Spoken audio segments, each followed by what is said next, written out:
Now that we've covered the thesis, let's move to the evidence portion of the essay and talk about claims and evidence.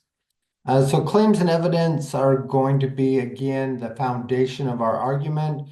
So let's look at those more specifically. So we already know that the major claim is going to be in the thesis. We're going to have minor claims also throughout the essay, and these are our topic sentences, which we'll talk about when we get into paragraphs. So those are the two places that we're going to see claims, and the rest is going to be evidence within the body of the essay.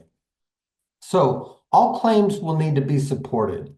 So any claim that we're making within an essay needs that support, needs that evidence in order to, again, make this cohesive unit or structure or piece of writing that creates that argument and better supports that argument. So evidence is going to be factual, it's going to be truthful, it's not subjective. And that's what makes the difference between a claim and evidence. Evidence is factual, okay? It's the truth. We can look at things such as statistics, we can look at proven theories. These are going to be parts of the evidence, parts of that factual aspect of the argument. If we're writing a narrative, say, the facts are going to be the things that happened. We're going to rely on those and those experiences to support some type of claim. So that is the major difference between claims and evidence. To continue, let's see if you can tell the difference between a claim and evidence. Let's start with the first one. My mother was disappointed in me when I lied about sneaking out. So we might say this is factual. This is something that really happened. And yet there's still a subjective element to it.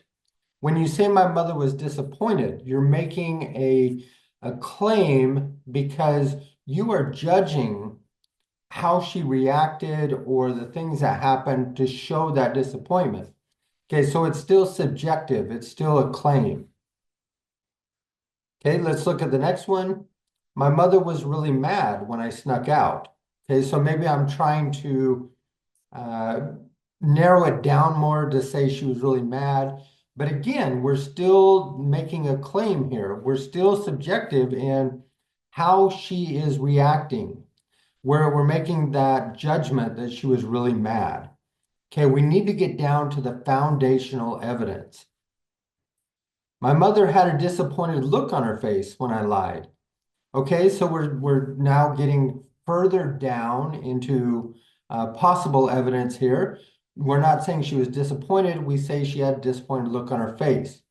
But again, what was that look? What do we see on another's face that shows disappointment? So ultimately, this is still another claim. We need to get down to the truth, to the facts of what happened. When I lied to my mother about sneaking out, I noticed tears in her eyes as she held my gaze before she turned away and walked out of the room without speaking. These are the facts. This is what happened. You noticed tears in her eyes. Okay, that's a factual statement there. She held your gaze. That's something that happened.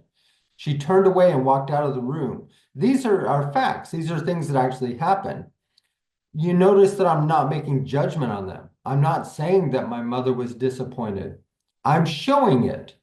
And that's kind of the benefit of getting down to factual information, especially in a narrative, is that we aren't making these broad claims that we're asking our readers to take for granted.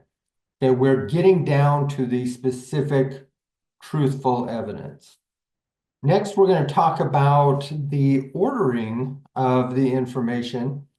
And once a claim has been made, we want to move directly into evidence. We don't want to get into further claims, or we don't want to give background information. That's not the order or the structure that we are looking for. Instead, we want to make a claim, might be in the thesis, might be in that topic sentence, and then we move directly into the evidence to support that claim. Claims cannot be supported with further claims. Okay, we can't say my mother was disappointed because she had a disappointed look on her face, because I felt that disappointment. These are all claims and they're not supporting that that initial claim that we made. So imagine your boss told you that your wage needs to be reduced. The very first thing you're going to ask is why. Okay, so we have your boss making an argument, you ask why, and we look for evidence. Imagine that your boss says times are tough. Is that going to satisfy that claim that your wage needs to be reduced? No, you're going to expect facts. You're going to expect better evidence. So we hear the company is restructuring. Again, that's not going to satisfy why my wage needs to be reduced.